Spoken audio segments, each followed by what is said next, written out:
Assalamualaikum warahmatullahi wabarakatuh. Alhamdulillahil wahidil qahhar al-azizil jabbar ghafiril dhanbi wa qabilit tawb. Asyhadu an la ilaha illallah wahdahu la syarika lah wa asyhadu anna Muhammadan abduhu wa rasuluh. Arsalahu bil huda wa dinil haqq liyudhhirahu 'ala ad-dini kullihi wa kafaa billahi shahida. Salatu wassalamu ala asyrafil anbiya'i wal mursalin wa ala alihi wa sahbihi wa man tabi'ahum bi ihsanin ila yaumid. In uridu illa al-islah mastata'tu wa ma tawfiqi illa billah. Alayhi tawakkaltu wa ilayhi unib. A'udzu billahi as-sami'il 'alim minasy syaithanir rajim. Ya ayyuhalladzina amanu taqullaha haqqa tuqatih wa la tamutunna illa wa antum muslimun. Bismillahirrahmanirrahim. Ma lakum la tarjuna lillahi waqara. സ്നേഹാദരണീയമായ സഹോദരങ്ങളെ, സഹോദരികളെ, സുഹൃത്തുക്കളെ, വിശുദ്ധ ഖുർആൻ റസൂൽ കരീം സ്വല്ലല്ലാഹു അലൈഹി വസല്ലമയുടെ സുന്നത്തും അനുസരിച്ച് ഈ ഭൗതിക ജീവിതത്തെ ക്രമീകരിച്ചു സഹിക്കാനാവാത്ത നരകശിക്ഷയിൽ നിന്ന് മോചനം ലഭിക്കാനുള്ള സൽപ്രവർത്തനങ്ങളിൽ സജീവമാകണമേ എന്നും ആമുഖമായി ഉണർത്തുകയാണ്, ഓർമ്മപ്പെടുത്തുകയാണ്. ആ നിലക്ക് ഉത്തമങ്ങളായി ജീവിച്ചു മരിക്കാൻ പടച്ച റബ്ബ് നമുക്ക് ഏവർക്കും തൗഫീഖ് നൽകി അനുഗ്രഹിക്കുമാറാകട്ടെ. നമ്മുടെ മക്കളെ സംബന്ധിച്ചിടത്തോളം ഇന്ന് SSLC പരീക്ഷ അവസാനിച്ചിരിക്കുകയാണ്. ഇനി കാത്തിരിപ്പിന്റെ നാളുകളാണ്. എത്രത്തോളം A+ ലഭിക്കുമെന്നും ഏതൊക്കെ വിഷയങ്ങളിൽ ഗ്രേസ് മാർക്ക് ലഭിക്കും എന്നുമൊക്കെ തുടങ്ങി വലിയ പ്രതീക്ഷയോടുകൂടിയുള്ള ആലോചനകളും ചർച്ചകളുമാണ് ഇനി നമ്മുടെ വീടുകളിലുള്ളത്. റിസൾട്ട് വരുമ്പോൾ 100% നല്ല മാർക്ക് ലഭിക്കും എന്ന് പ്രതീക്ഷിച്ച വിഷയങ്ങളിൽ മാർക്ക് കുറഞ്ഞാൽ ഫീസ് അടച്ച് റിവാലുവേഷന് വേണ്ടി നമ്മൾ അപേക്ഷിച്ച് കാത്തിരിക്കും. ഞാൻ സൂചിപ്പിച്ചു വരുന്നത് ഇത് ഭൗതിക ജീവിതത്തിലെ പരീക്ഷകളുടെ നടപടിക്രമമാണ്. നമ്മുടെ ആത്മീയമായ ഒരു പരീക്ഷയുടെ അവസാന ഘട്ടത്തിലേക്ക് നീങ്ങുകയാണ്. ഏതൊരർത്ഥത്തിലാണ് ഇത് നമ്മുടെ ജീവിതത്തിൽ ഉപയുക്തമാവുക എന്ന ഗൗരവത്തിൽ നമ്മൾ ചിന്തിക്കേണ്ടതുണ്ട്.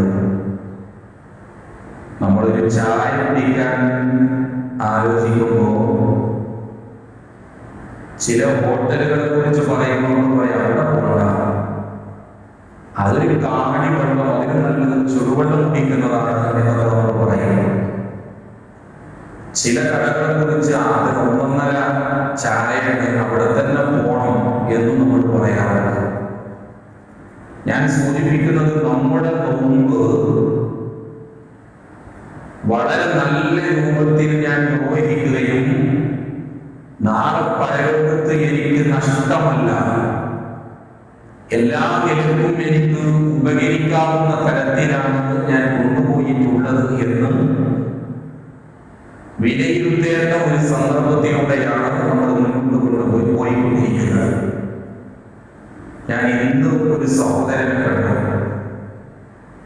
അദ്ദേഹത്തിന്റെ ജോലി വണ്ടി കച്ചവടമാണ്. വെറുതെ ഇങ്ങനെ സംസാരിച്ചപ്പോൾ അദ്ദേഹം പറഞ്ഞു, പണിയൊക്കെ ലീവ് എടുത്ത് മാറ്റി നിർത്തിയതാണ്. അങ്ങനെ ഒരു മാസം ലീവ് എടുക്കാൻ കാരണം അദ്ദേഹത്തിന്റെ മറുപടി ഒരുപാടും കളവ് പറയേണ്ടി വരും, എന്നാലേ കച്ചവടം നടക്കുള്ളൂ. റമദാനിൽ വേണ്ടെന്ന് വെച്ചു. നോക്കൂ നിങ്ങൾ, ഈ ഒരു പരുവത്തിലായി കഴിഞ്ഞാൽ എന്താണ് നമുക്ക് ബാക്കിയാവുന്നത്? തിരൂർ പരിസരത്തിലുള്ള തിയേറ്ററുകളൊക്കെ കൂട്ടി ഇനി തുറക്കുന്നത് പെരുന്നാളിലാണ്. എല്ലാ മേഖലകളിലും നമുക്കത് കാണാൻ കഴിയും.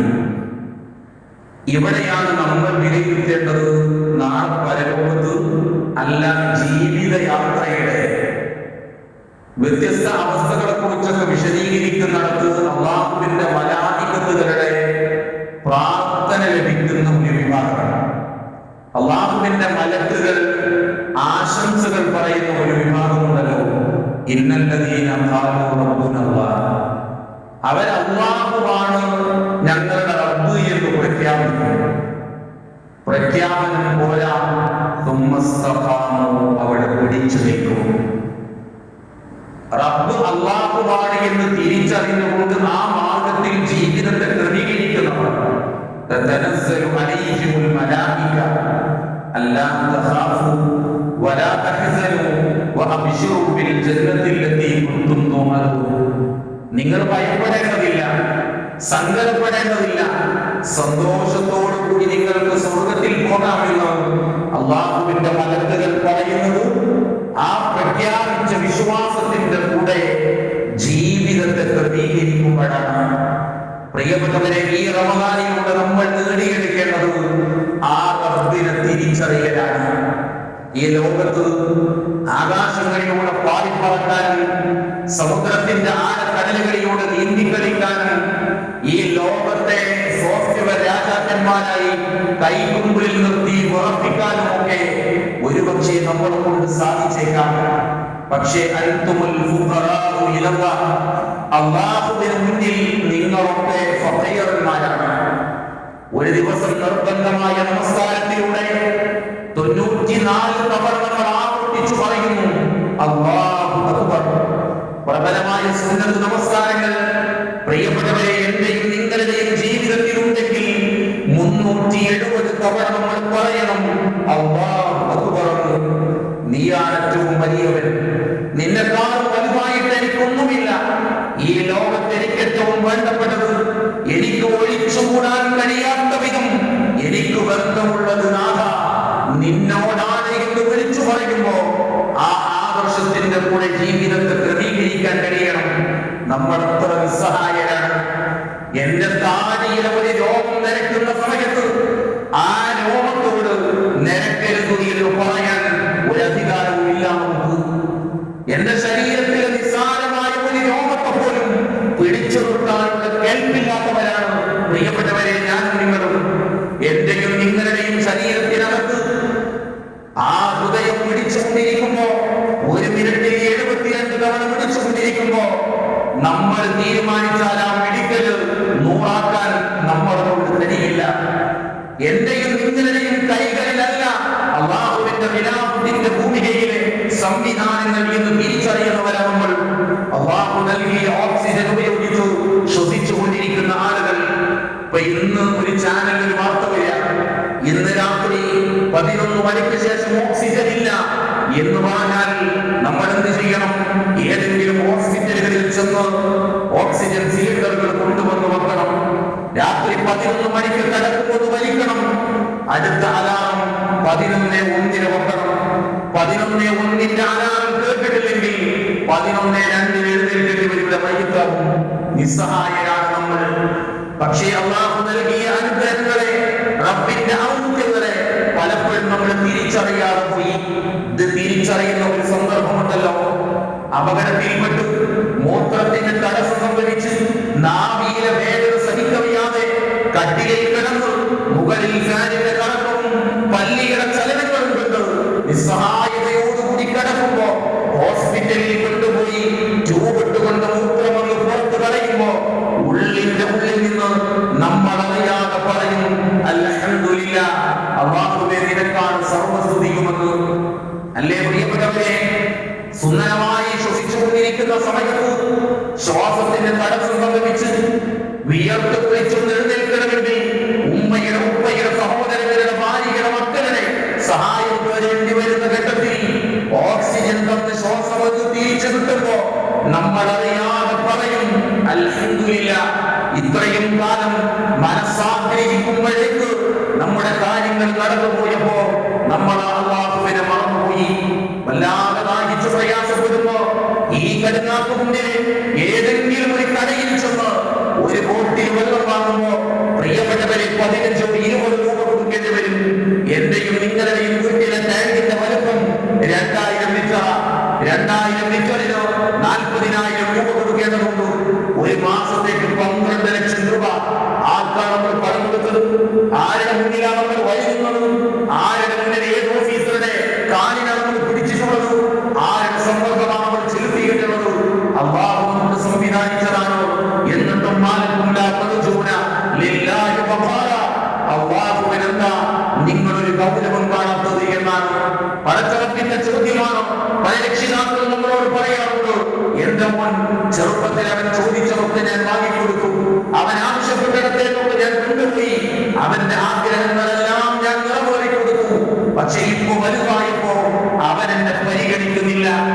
നാളെ പരലോകത്ത് വെച്ച് ജീവിക്കാനുള്ള സൗകര്യങ്ങളും ശ്വസിക്കാനുള്ള വായുവും കുടിക്കാനുള്ള വെള്ളവും അങ്ങനെ തുടങ്ങി എണ്ണിയാകുന്ന അനുഗ്രഹങ്ങൾ നമുക്ക് സംവിധാനിച്ചു തന്ന പടച്ചറപ്പ് നാളെ നമ്മളെ കുറിച്ച് പറയില്ലേ, അവരെ സംബന്ധിച്ചിടത്തോളം അവൻ എന്നെ പരിഗണിക്കേണ്ട വിധം പരിഗണിച്ചില്ല, എന്നെ പരിഗണിക്കേണ്ട വിധം അവൻ എന്നെ പരിഗണിച്ചില്ല എന്ന് റബ്ബ് പറയുമ്പോ പ്രിയപ്പെട്ടവരെ നമ്മൾ ആലോചിക്കുക, എന്താ നമ്മുടെ ഉത്തരവെന്ന്.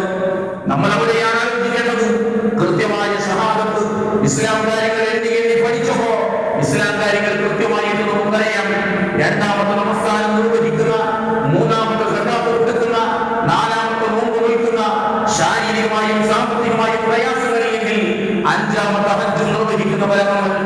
ഇസ്ലാം കാര്യങ്ങളിൽ ഒന്നാമത്തത് ഷഹാദത്ത്. എന്താ ഷഹാദത്ത് എന്ന് പറഞ്ഞാൽ? ജീവിതത്തെ മുസ്ലിമായി നിലനിർത്തലാണ് ഷഹാദത്ത് എന്ന് പറയുന്നത്. അശ്ഹദു അല്ലാ ഇലാഹ ഇല്ലല്ലാഹ് വ അശ്ഹദു അന്ന മുഹമ്മദൻ റസൂലുള്ളാഹി എന്ന് നെഞ്ചകത്ത് തറച്ചുകൊണ്ട് ഒരു വിശ്വാസി പറയണം. അങ്ങനെയല്ലേ നമ്മൾ മദ്രസയിൽ പഠിച്ചത്? മനസ്സിലോർപ്പിച്ച് നാവ് കൊണ്ട് വെളിവാക്കി പറയണം. നാവ് കൊണ്ട് പറയാൻ ആർക്കും കഴിയും, പക്ഷെ മനസ്സിലോർക്കണം.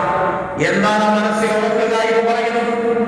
എന്റെ കയ്യിൽ 10 രൂപയുടെ ഒട്ടിച്ചു വെച്ചൊരു നോട്ടുണ്ട്. കണ്ടക്ടർ വരുമ്പോ ഞാൻ മെല്ലെ മടക്കുന്നു.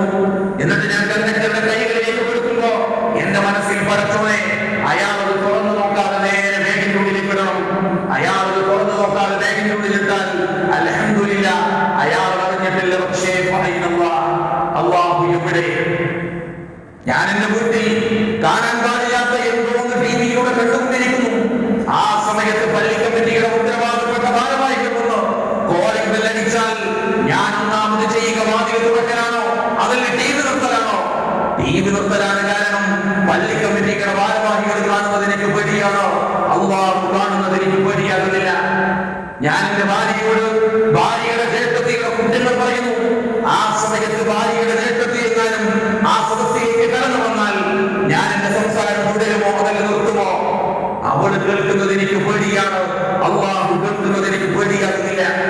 ഞാനൊന്നും കൂടി ചോദിക്കട്ടെ, ഈ സദസ്സിൽ നിന്നൊരാളോട് മുന്നിൽ വന്ന് 4 റക്അത്ത് നമസ്കരിക്കാൻ പറഞ്ഞാൽ ഞാൻ ഉറച്ചു വിശ്വസിക്കുന്നു 10 അല്ലെങ്കിൽ 5 മിനിറ്റ് ദൈർഘ്യം ആ നമസ്കാരത്തിന് എന്തായാലും ഉണ്ടാവും.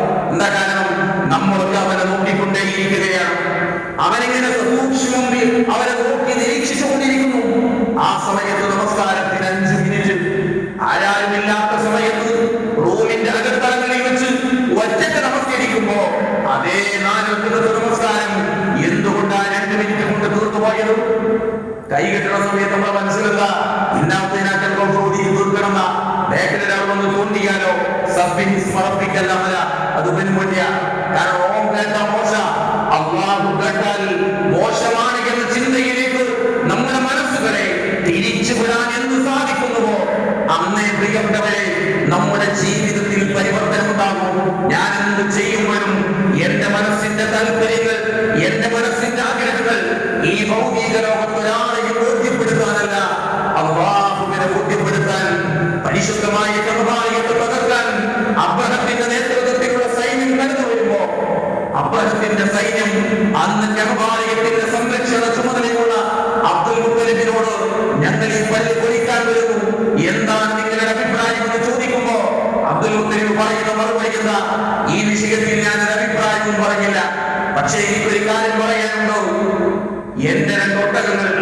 നിങ്ങൾ പിടിച്ചു വച്ചിരിക്കുന്ന 2 ഒട്ടകങ്ങൾ, ആ ഒട്ടകങ്ങൾ നിങ്ങൾ എനിക്ക് വിട്ടുതരണം. ലോകത്ത് ജനിച്ചു വീണ മുഴുവൻ മനുഷ്യരും, അത് ഇസ്ലാമിക പ്രത്യയശാസ്ത്രത്തിന്റെ പ്രതിനിധികൾ മാത്രമല്ല, മുഴുവൻ മനുഷ്യ മക്കളും പവിത്രമായി നോക്കിക്കാണുന്ന കബറാലയത്തെ തകർക്കാൻ വരുമ്പോ ഈ 2 ഒട്ടകത്തിന്റെ കാര്യം പറഞ്ഞത് മോശമായി പോയി എന്ന് പറഞ്ഞ് അവർ കളിയാക്കുകയാണ്. എന്തുകൊണ്ടാണ് നിങ്ങൾ അങ്ങനെ പറയുന്നത്? അല്ലെങ്കിൽ നമ്മുടെ ഭാഷയിൽ പറഞ്ഞ ഒരു എച്ചിവർത്താനം പറയുന്നത് എന്തുകൊണ്ടാണ്? ആ സമയത്ത് അബ്രഹത്തിന്റെ സൈന്യത്തിനോട് അബ്ദുൽ മുത്തലിബ് പറഞ്ഞ മറുപടി എന്താ? അന റബ്ബുൽ ഇബിൽ, ഞാൻ ഈ ഒട്ടകത്തിന്റെ രക്ഷിതാവാണ്. വലിൽ ബൈത്തി റബ്ബുൻ, ഈ പള്ളിക്ക്, ഈ ഭവനത്തിന് മറ്റൊരു റബ്ബുണ്ട്.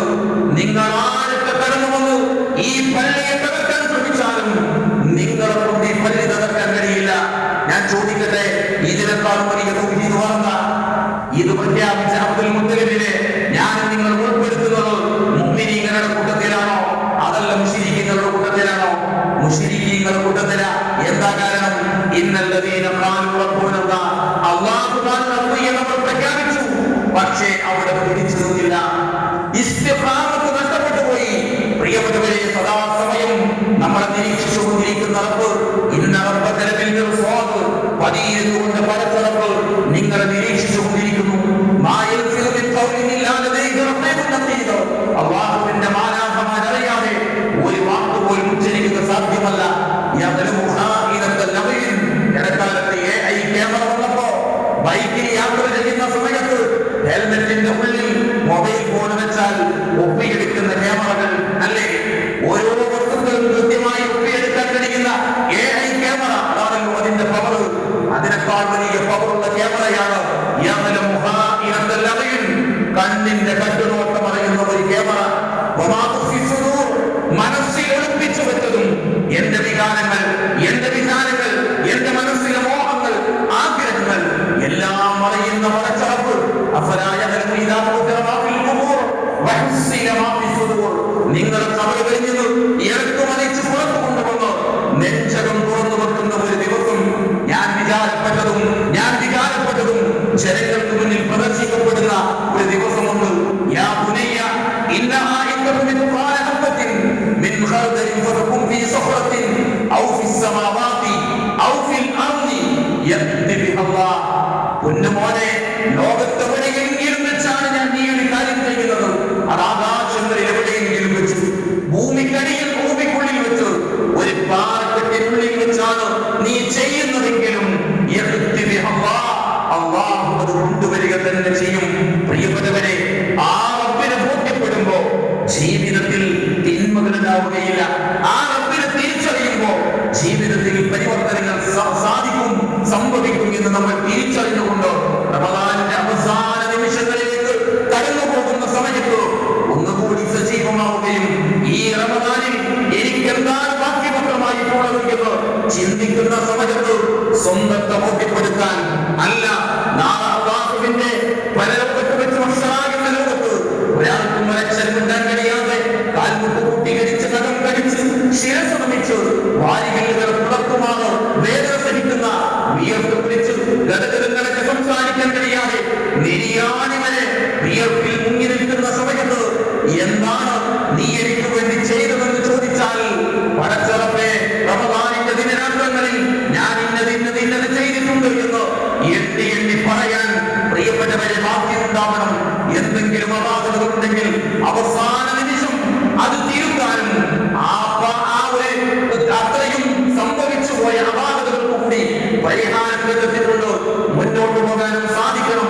സർവോപരി പ്രാർത്ഥനയും നിർവഹിച്ചുകൊണ്ട് ആത്മാർത്ഥമായി റമദാനിനെ ധന്യമാക്കി കൊടുക്കേണ്ടതുണ്ട്. അങ്ങനെ ജീവിച്ചു മരിക്കുന്ന സജ്ജനങ്ങളുടെ കൂട്ടത്തിൽ പടച്ചറപ്പ് നമ്മേവരെയും ഉൾപ്പെടുത്തുമാറാവട്ടെ. മരിക്കുന്ന സമയത്ത് മഹത്തായ തിരുവനന്തപുരം ഉച്ചരിച്ചുകൊണ്ട് മരിക്കാനുള്ള വലിയ ഭാഗ്യം നൽകി ഞങ്ങളെ അനുഗ്രഹിക്കണം റഹ്മാനെ. ഈ റമദാനിന്റെ രാപ്പകലുകളിൽ ഞങ്ങളാൽ കഴിയുന്നിടത്തോളം സൽക്കർമ്മങ്ങളും അമലുസ്വരഹാത്തുകളും പ്രാർത്ഥനകളും ദിക്റുകളും നമസ്കാരങ്ങളും ഞങ്ങൾ നിർവഹിച്ചിട്ടുണ്ടെന്നാണ് അർഹമായി പ്രതിഫലം നൽകി ഞങ്ങൾ നീ സ്വീകരിക്കണം റഹ്മാനെ.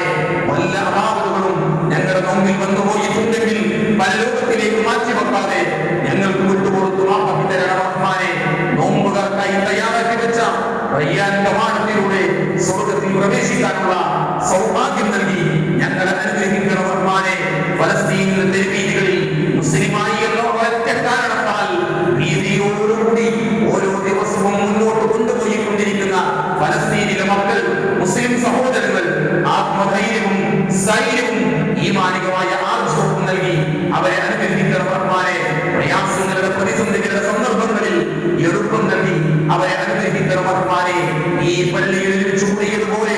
സന്തോഷത്തോടുകൂടി ജന്നാത്തുൽ ഫിർദൗസിൽ കുടുംബസമേതം മുത്ത് മുഹമ്മദ് മുസ്തഫ സല്ലല്ലാഹു അലൈഹി വസല്ലമയുടെ കൂടെ ഒരുമിച്ചിരിക്കാനുള്ള തൗഫീഖ് നൽകി ഞങ്ങളെ അനുഗ്രഹിക്കണം റഹ്മാനേ.